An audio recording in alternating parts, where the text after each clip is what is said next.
بیٹھے ہیں دھنا سے. کوئی غریب پیسہ لینے جاتا ہے تو کیا کہتے؟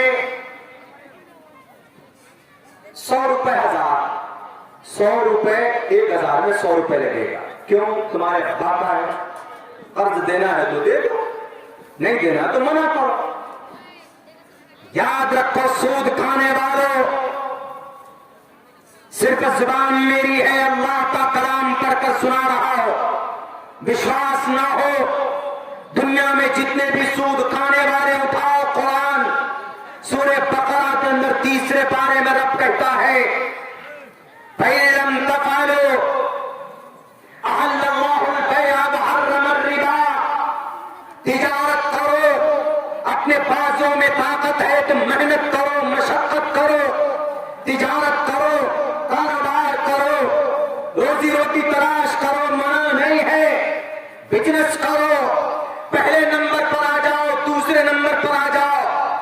ایسا نہیں سی ایم پرائم منسٹر صاحب کی رحم و کرم میں جناب دنیا کا دوسرے نمبر کا بزنس مین بن گئے. وہ نہیں، اپنی محنت پر اسلام کہتا ہے احل اللہ البیع، بیع و شراء، خرید و فروخت. احل اللہ نے تجارت کو حلال قرار دیا ہے، وحرم الربا، اور سود کو حرام قرار دیا ہے. جتنے بھی دھنا سیٹ ہیں وہ 1000 پر 100 روپے لیتے ہو یا 100 روپے میں 10 روپے لیتے ہو یا جو بھی طریقہ ہے ان کا لینے کا، وحرم الربا، سود کے تمام کی تمام قسمیں حلال نہیں ہے بلکہ حرام ہے، حرام ہے، حرام ہے. اگر جو حرام کھانے والے نہیں مانتے ہیں، کھاتے رہتے ہیں کہ نہیں جناب ہم کو دنیا کا بڑا سیٹ بننا ہے، تو اپنی دنیا کے بڑے سیٹ بننے سے پہلے اللہ سے اور اس کے رسول سے جنگ کرنے کے لیے تیار ہو جاؤ. اللہ کہتا ہے، اللہ نے کسی بھی معاملے میں یہ نہیں کہا کہ مسلمانوں تم یہ کام نہیں کرو گے تم کو مجھ سے جنگ کرنی پڑے گی. ماں بہنوں سے نہیں کہا کہ اگر تم پردہ نہیں کرو گے تو تم کو مجھ سے جنگ کرنا پڑے گا. مسلمانوں سے نہیں کہا کہ زکات نہیں دو گے تو مجھ سے جنگ کرنا پڑے گا. لیکن سود اتنی مہلک بیماری ہے، اتنا بڑا گناہ ہے، یہ بھی اللہ نے کہا فَإِن لَّمْ تَفْعَلُوا، جتنے بھی سود کھانے والے ہیں اگر تم نہیں روکے، اے دھنا سے، تو اگر تم نے سود کو نہیں بند کیا، سود کے کاروبار سے تم اگر الگ نہیں ہوئے، تو فَإِن لَّمْ تَفْعَلُوا فَأْذَنُوا بِحَرْبٍ مِّنَ اللَّهِ وَرَسُولِهِ، اللہ اور اس کے رسول سے جنگ کرنے کے لیے تیار ہو جاؤ. اور کوئی مائیں کا لال ہے جو اللہ سے جنگ کرے اور جیت جائے؟ امپاسبل ہے. لیکن آج مسلمان سود کھاتا ہے، سود کھاتا ہے آج کا مسلمان. ہم مسلمانوں کی ہی وجہ سے یقیناً اسلام کے اندر ایسی باتیں لوگ نکالتے ہیں کریت کر، کھوج کر، کہ ہم اور آپ جس کا اندازہ نہیں لگا سکتے. کتنی اچھی بات کہی ہندو بھائیوں کی کتاب میں، اہنسا ستیم، اہنسا کسی پر ظلم نہ کرو، ستیم سدا ستیہ بولو، جھوٹ مت بولو، کرو دستیاگا، غصہ آ جائے تو غصے کو کنٹرول کرو، کرو دستیاگا، شانتی. اگر یہ چیزیں کرو گے، کہیں پر کوئی ظلم فساد نہیں کرو گے، غصے پر قابو پاؤ گے، جھوٹ نہیں بولو گے، تو ایسی صورت میں کیا ہوگا؟ جب یہ چیزیں قوم میں، لوگوں میں پیدا ہو جائے، شانتی رپیشنم، شانتی آئے گی، دیا بھلیشورو لوکتوم، اور دیا کا بازار گرم ہوگا. بھلیشورو لوکتوم ہیر چاپلام، چاروں طرف خوشحالی ہوگی، لوگ ایک دوسرے سے محبت کریں گے، ایک دوسرے سے قریب ہوں گے.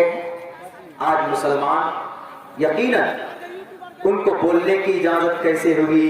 کیونکہ ہم مسلمان مونچھیں کاٹتے ہیں، داڑھی بڑی کرتے ہیں، ٹوپی سر پر رکھتے ہیں. وہ اس پر بھی بولا، وہ اس پر بھی کیا بولا؟ اس پر بھی یہ بولا کہ مسلمان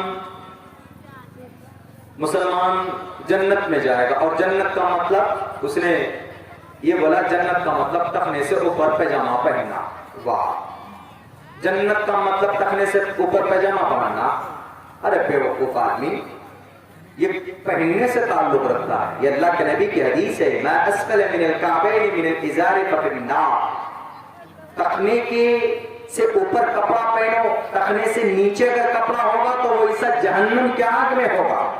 اللہ کے نبی علیہ السلام فرماتے جنت کا تو اس سے کوئی تعلق نہیں. ہاں اتنی بات ہے، اگر اللہ کے نبی کی حدیث پر کوئی عمل کرے گا، سنت کو اپنی زندگی میں لائے گا، شریعت کو مان کر اپنی زندگی گزارے گا، وہ جنت جائے گا. اور انہوں نے یہ بھی کہا مسلمان مونچھیں کاٹتے ہیں، داڑھی بڑھاتے ہیں، ٹوپی رکھتے ہیں، مطلب ان کو مرنے کے بعد حوریں ملیں گی. ہم اس لیے نہیں کرتے ہیں کہ مرنے کے بعد ہمیں حور ملے، وہ تو اللہ کی طرف سے جو انعامات ہوں گے اس کا تو تصور کوئی نہیں کر سکتا. قرآن میں بعض جگہوں پر اس کو اللہ تبارک و تعالیٰ نے بیان کیا. لیکن ہم ٹوپی کیوں پہنتے، سر پہ پگڑیاں کیوں باندھتے ہیں؟ اللہ کے نبی کا طریقہ سمجھ کر ہم ٹوپی رکھتے ہیں، سر پر پگڑیاں باندھ لیتے ہیں. اور ہم مونچھ کیوں کٹاتے ہیں؟ اللہ کے نبی کی صاف حدیث ہے عرف اللحى وقص الشوارب. لحى لحیۃ کی کا مطلب داڑھی. عرف اللحى معاف کرو داڑھی کو، مطلب داڑھی چھوڑو، داڑھی کو بڑی کرو، داڑھی بڑھاؤ. آج ہمارا نوجوان تو سلمان خان بننے کے لیے ایک دم کلین چٹ صاف. I look like, I want to look like you, Salman Khan. Today I want to be handsome person, because today I want to meet some special person. کسی خاص آدمی سے ملنے جا رہا ہے. داڑھی ایک دم پلیٹ لگا کر ادھر سے ایک دم بالکل نکال کر کے کہاں ڈال دیتے، ایک دم نائی میں ڈال دیتے. بالکل نہیں. اگر آپ کو محمد رسول اللہ سے محبت ہے تو ان کے طریقے سے محبت کرو. وقص الشوارب، مونچھیں کاٹو، کترو. قص الشوارب، مونچھوں کو کترنا وہ کرو. تو کچھ لوگ کینچی سے کترتے ہیں، کچھ لوگ بڑا کرتے ہیں، کچھ لوگ چھوٹا کرتے. ہمارے پاس تو ٹریمر ہے، ہم ٹریمر سے کر لیتے ہیں، 1-5 سیکنڈ کے اندر میں ہو جاتا. تو الگ الگ طریقہ. تو یہ اللہ کے نبی علیہ السلام کے طریقہ ہونے کی وجہ سے ہم اس پر عمل کرتے ہیں. گرو جی آپ کو اگر معلوم نہیں ہے، ہم اللہ کے نبی کے طریقے کو اس لیے اپناتے ہیں کہ مشکات کے اندر کہا گیا، صاف لفظوں میں کہا ہے من آیا سنتی عند فساد امتی فلہ اجر 100 شہید.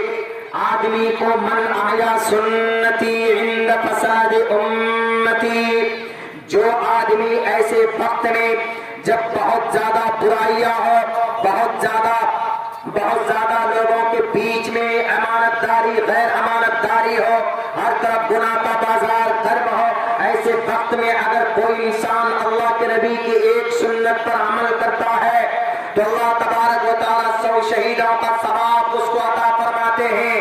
ہم اگر داڑھی بڑھاتے ہیں تو اللہ کے نبی کی سنت سمجھ کر، اللہ کے نبی کا فرمان سمجھ کر.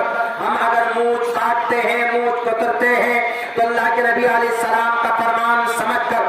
سر پہ اگر ہم ٹوپی رکھتے ہیں، السجود علی کور امامتہ علی قلنسوتہ، ٹوپیاں ہیں، ٹوپیاں پہنتے ہیں. شاعر اسلام کی ایک پہچان ہے.